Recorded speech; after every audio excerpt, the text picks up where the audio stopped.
মুসলমান এভাবে আছে না জানার কারণে আমাদের ভাইয়েরা তারা বলে যে সকল দিন ঠিক আছে, শুধু আমারটাই ঠিক আর অন্যটা ঠিক নয় কেন, সব দিন ঠিক আছে। তাহলে আল্লাহর উপরে মিথ্যা রচনা করলো, রাসূল সাল্লাল্লাহু আলাইহি ওয়াসাল্লামের উপরে মিথ্যা রচনা করলো। রাসূলুল্লাহ সাল্লাল্লাহু আলাইহি ওয়াসাল্লাম তিনি বলেছেন, মা সামিআ বি ইয়াহুদিয়্যুন ওয়ালা নাসরানিয়্যুন, আমার সম্পর্কে যদি ইহুদি খ্রিস্টানরা শুনে আমার দাওয়াত আর রাসূলের যদি ঈমান না আনে তাহলে সে জাহান্নামে প্রবেশ করবে। রাসূল সাল্লাল্লাহু আলাইহি ওয়াসাল্লাম বললেন যে মুসা আলাইহিস সালাম যদি জীবিত থাকে তাহলে তার সামনে কোনো পথ খোলা থাকবে না আমার উপরে ঈমান আনা ব্যতীত। তাহলে আমাদেরকে এটা মনে করতে হবে যে আল্লাহ তাআলার পছন্দ করা মনোনীত একমাত্র দিন হচ্ছে ইসলাম। ইসলাম ছাড়া আর যত দিন, যত মতবাদ, যত ধর্ম, যত কিছু আছে সবকিছু হলো ভ্রান্ত। কিন্তু অন্য ধর্মের লোক তার ধর্মীয় কাজ কর্মকাণ্ড করুক, আল্লাহ আমাদেরকে বলে দিয়েছেন যেহেতু ইসলাম যখন বিজয়ী দিন হিসেবে দুনিয়াতে প্রতিষ্ঠিত হয়েছে তখন আল্লাহ বলছেন লা ইকরাহা ফিদ-দীন, এখন জবরদস্তি করে দিনে নিয়ে আসার কোনো প্রয়োজন নেই। সত্য তার কাছে বলবো, বলে তাকে দিনের দিকে নিয়ে আসার চেষ্টা করব। আমার মূল আলোচ্য বিষয় হচ্ছে কোনো ব্যক্তি, কোনো বন্ধু, আমাদের প্রধান মেহমান, আমাদের শেখ, তিনি যদি এটা মনে করেন নাউজুবিল্লাহি মিন যালিক, আমি যদি এটা মনে করি যে না আমারটা ঠিক হবে কেন, সকল দিনে ধর্মই ঠিক আছে, তাহলে আমি আল্লাহর উপরে মিথ্যা রচনা করে, রাসূলের উপরে মিথ্যা রচনা করে আমি ইসলামের গণ্ডি থেকে বেরিয়ে গেলাম। সবাই বলুন নাউজুবিল্লাহি মিন যালিক। এই জন্য বলেছি ইসলামের মতো নিয়ামত দান করেছেন, না জানি এই নিয়ামত হারিয়ে ফেলি, এই জন্য আমিও দুই একটা উদাহরণ শুধু পেশ করব। সম্মানিত উপস্থিতি, প্রিয় ভাইয়েরা আমার, আমি বলেছিলাম যে আল্লাহর নিকট আপনি যদি নেক কাজের তালিকা তৈরি করেন প্রথম হলো তাওহীদ, বদ কাজের যদি তালিকা তৈরি করেন প্রথম হলো শিরক। এই শিরক এখন মুসলমানদের মধ্যে কিভাবে ছড়িয়ে পড়েছে, পীর পুরোহিত, দরবেশ, ঠাকুর, যোগী, সন্ন্যাসীর পিছনে মানুষ সেখানে গিয়ে যত বিনয়ের সাথে পীর পুরোহিতের নিকট চায় আল্লাহর নিকট তত বিনয়ী হয়ে আল্লাহর কাছে প্রার্থনা করে না। আর প্রার্থনাটা হলো ইবাদত। আর ইবাদত যদি এই জন্য মাআরিজুল কবুল গ্রন্থের মধ্যে আর শেখ আহমদ আল হাকামি রাহেমাহুল্লাহ তিনি একটি উদাহরণের মাধ্যমে মানে আমার চোখটা খুলে দিয়েছেন। একটা উদাহরণে অনেক জ্ঞান পেয়েছে। তিনি বলছেন কোন ব্যক্তি যদি কোন কবর বা মাজারে গিয়ে বলে হে অমুক আমাকে অমুক জিনিস দান করুন, তাহলে এই ব্যক্তি আল্লাহর রুবুবিয়তের সাথে শিরক করলো, আল্লাহর উলুহিয়তের সাথে শিরক করলো, আল্লাহর গুণাবলীর সাথে শিরক করলো। উলুহিয়তে শিরক করলো, প্রার্থনা করা ইবাদত, এই জন্য আল্লাহর কাছে প্রার্থনা করে কবরাইত ব্যক্তির কাছে প্রার্থনা করেছে, এই জন্য এই ব্যক্তি আল্লাহর উলুহিয়তে শিরক করলো। রুবুবিয়তে শিরক করলো যে আল্লাহ ছাড়াও এই ব্যক্তিও আমাকে সন্তান দিতে পারে, যেমন বললো হে অমুক আমাকে সন্তান দিন, সন্তান দেয়ার মালিক আল্লাহ। লিল্লাহি মুলকুস সামাওয়াতি ওয়াল আরদ ইয়াখলুকু মা ইয়াশা ইয়াহাবু লিমান ইয়াশাউ ইনাস ওয়া ইয়াহাবু লিমান ইয়াশাউ যুকুর আও ইউযাওয়িজুহুম যুকরানা ওয়া ইনাসা ইলা আখিরিল আয়া। আল্লাহই সন্তান দেয়ার মালিক। তাহলে আল্লাহর রুবুবিয়তে শিরক করলো আর গুণাবলীতে শিরক করলো এই ব্যক্তি। আল্লাহ যেমন হে আল্লাহ বললাম, আমেরিকাতে একজন বললো হে আল্লাহ, বাংলাদেশে একজন বললো হে আল্লাহ, সৌদি আরবে একজন বললো হে আল্লাহ। আল্লাহ তাআলা এই জন্য আস-সামি শব্দের অর্থ হচ্ছে আল্লাহ তাআলা সর্বশ্রোতা। এখন এই কবরের এই ব্যক্তিকে যে মাটি হয়ে, তিনি শব্দটা এভাবে লিখেছেন যে মাটিতে অস্থিতে পরিণত হয়ে গেছে, সেও আল্লাহর মতো শুনে এই ধারণা করার কারণে আল্লাহর গুণাবলীতে শিরক হলো। কিন্তু আমরা তো মনে করি এটা নেক কাজ মনে করে এই কাজ করতেছে। ইসলামের গণ্ডির ভিতরে থাকবে কি থাকবে না ওই বন্ধুর নিকট তার উপরেই ছেড়ে দিলাম। অনুরূপ ভাবে আজকে সমাজের অবস্থা যেখানে গিয়ে দাঁড়িয়েছে সেটা হচ্ছে আমাদের বইয়ের মধ্যে, বাংলাদেশের মাদ্রাসা শিক্ষার বইয়ের মধ্যে, ইসলাম ধর্ম শিক্ষা বইয়ের 86 নম্বর পৃষ্ঠার মধ্যে সেখানে ওয়াজ্জিন ফিন্নাসে বিল হজ অনুবাদটা হবে, ওলামায়ে কেরাম আছেন, ইব্রাহিম আলাইহিস সালামকে আল্লাহ বলেছেন যে আপনি ঘোষণা করুন মানুষের মাঝে, ওয়াজ্জিন ফিন্নাসে বিল হজ, হজের কথা ঘোষণা করুন। নাস শব্দের অনুবাদ করা হয়েছে আল্লাহর পুত্রদের নিকট ঘোষণা করুন। খ্রিস্টানদেরকে ঢুকানো হলো যে আপনারা আমাদের উপরে সন্তুষ্ট থাকেন, আপনারা যে তৃত্ববাদে বিশ্বাস করেন সেই তৃত্ববাদের উপরে আমরা মোটামুটি একমত আছি, আপনাদের তৃত্ববাদও ঠিক।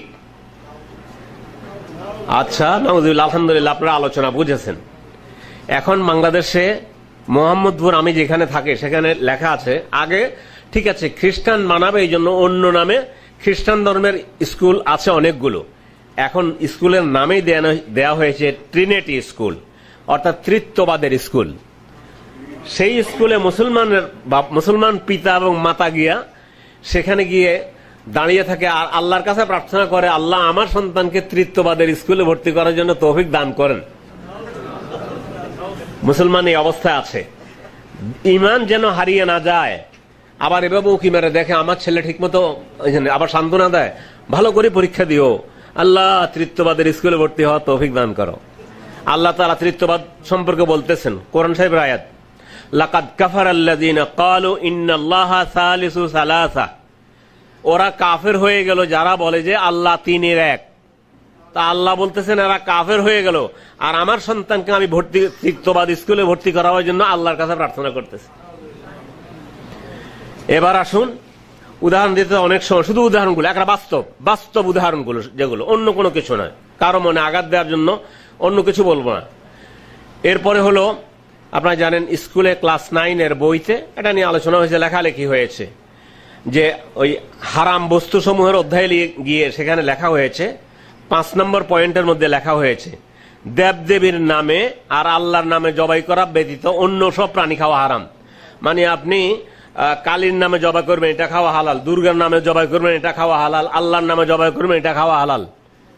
এটা যদি আপনাদের সম্মানিত মেহমান শাহ ওলিউল্লাহ সাহেব মনে করে, আপনাদের সম্মানিত মেহমান আমাদের শেখ এটা মনে করেন, তাহলে ওনাদেরকে জিজ্ঞাসা করেন ইসলামের গণ্ডির ভিতরে থাকবে কিনা।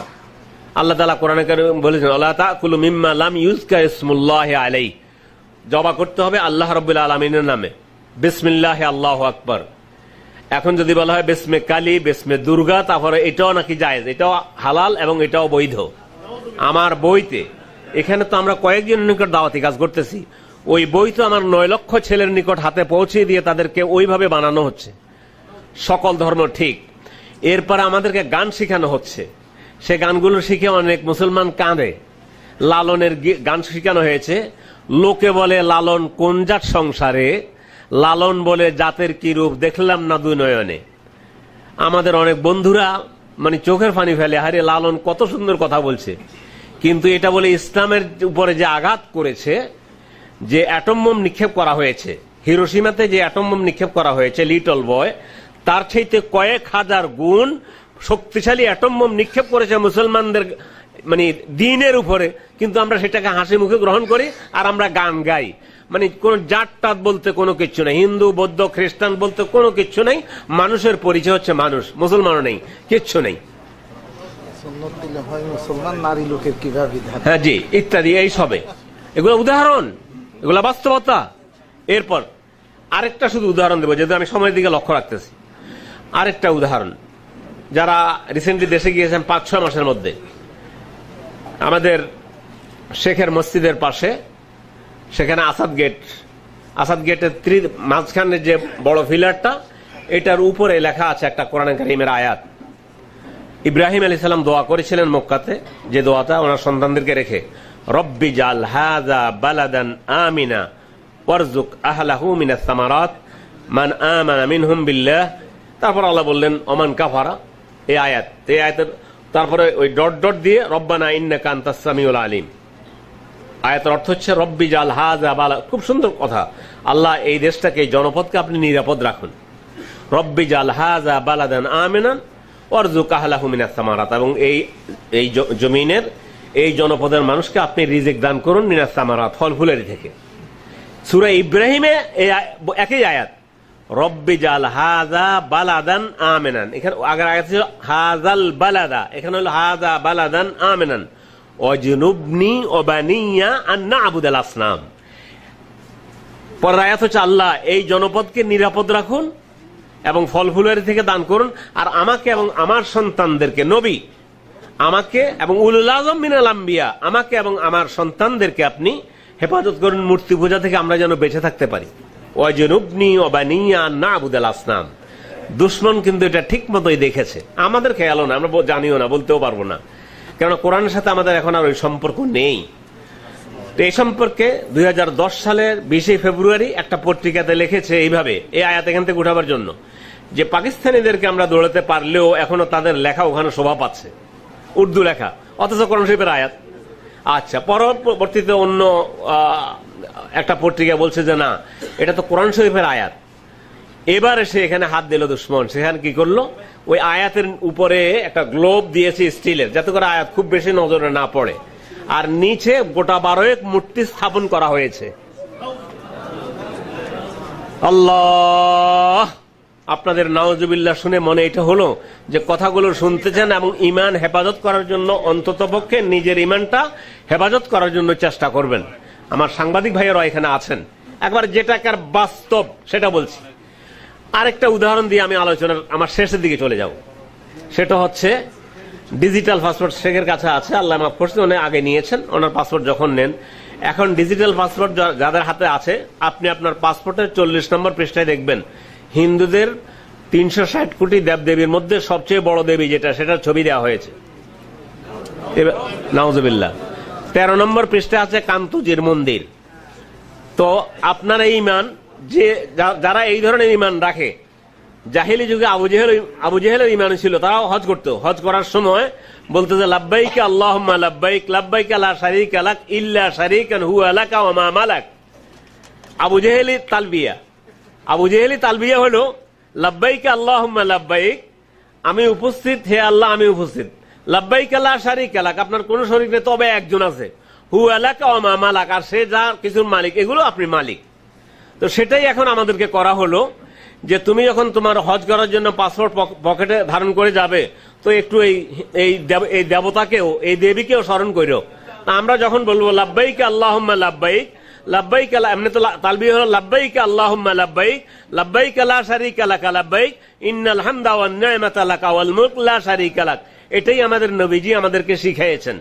তো এখন তো আমার পকেটে থাকবে, তো আল্লাহ বলবে যে তোর পকেটে তো আছে ওই যে, তখন আমরা বলতে পারি যে আল্লাহ আমরা মুকরাহ, আল্লাহ আমাদেরকে একরা বাধ্য করে এই পাসপোর্ট নিয়েই আমাকে আসতে হয়েছে, নইলে তো আবু লাহাবের কাতারে গিয়ে দাঁড়াবো। যে আবু লাহাব যেমন তালবিয়া পড়তো যে লা শারীকা লাক ইল্লা শারীকান হুয়া লাকা ওয়া মা মালাক, তাহলে সেই কাতারে আমাদেরকে দাঁড়াতে হবে। মাত্র কয়েকটা উদাহরণ বললাম, এই জন্য সময় যেহেতু আমার খুবই অল্প, এই জন্য